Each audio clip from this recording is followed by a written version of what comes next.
Party से लड़े छोटू और हम आए तो बहुत 85 जीते थे। तो अब यहाँ 85 हैं शोभावती वर्मा जी। तो शोभावती वर्मा जी लालजी वर्मा जी की धर्म पत्नी है और इन्हीं को आप सब लोगों ने कुछ महीना पहले आपने सांसद बना दिया। सांसद बना दिया तो तभी तो ये चीज खाली हुई है। अब इनकी श्रीमती जी चुनाव लड़ रही हैं शोभावती से। अब आप सब लोगों को उनको जिताना है। यहाँ के जितने भी नेता हैं, जितने भी कार्यकर्ता हैं और जितने भी यहाँ बैठे हैं, किसान नौजवान, हमारी महिलाएं, माताएं, बहनें, जितने भी बैठे हैं, अब आज के बाद वैसे तो चुनाव 13 नवंबर को था, अब कर दिया गया 20 नवंबर। अब ये थोड़ा बहुत बेईमानी कराने की कोशिश कर रहे हैं, लेकिन मेरा प्रयास होगा कि ये भारतीय जनता पार्टी के लोग इनकी बेईमानी को नहीं होने दिया जाए। सबकी जिम्मेदारी है, हम लोग रहेंगे यहाँ पर, लगातार रहेंगे। अब सुन लिया होगा, पहले 2 दिन रह गए थे, अब 3 दिन हो जाएंगे, आज 5 दिन तो हो गए और अभी और आएंगे। कल 2 दिन जाएंगे, 2 दिन कानपुर जाएंगे और 30 टाइम बचेगा तो यहीं बताएंगे।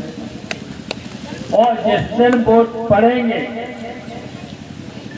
कहीं न कहीं कोने पर, किसी न कहीं हम यहीं पर रहेंगे और इसलिए रहेंगे कि बेईमानी, वैसे तो मैंने कहा है, हमने कहा है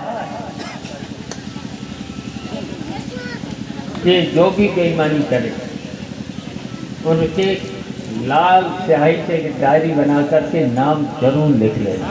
कोई दरोगा हो, कोई सीओ हो, कोई भी अधिकारी हो, कोई कर्मचारी हो। अब तो सरकार बननी है तो पूरा उत्तर प्रदेश बोल ही रहा है।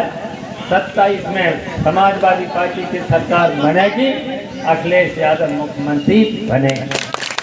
पूरा उत्तर प्रदेश कह रहा है और इसलिए कह रहा है भारतीय जनता पार्टी की सरकार बने। 8 महीना हो गए, एक भी काम बता दो।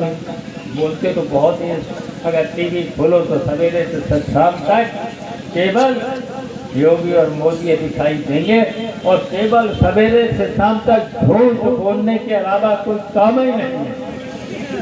काम बताओ कहीं पर अम्बेडकर नगर में एक काम।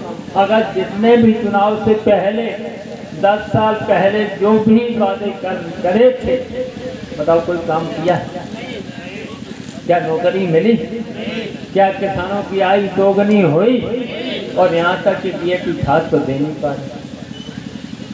और हम पूछना चाहते हैं, जब जब हमारी सरकार बने, बताओ खाद के लिए कहीं लाइन लगाना पड़ता, चाहे यूरिया लो, चाहे डीएपी लो, चाहे कोई खाद लो। अब तो बताओ कितनी महंगी डीएपी खाद, उसके साथ साथ एक बोतल और एक बोतल और बोतल में जब किसानों ने डाला तो उसमें कोई असर नहीं पड़ रहा। तो यही तो है, तो यही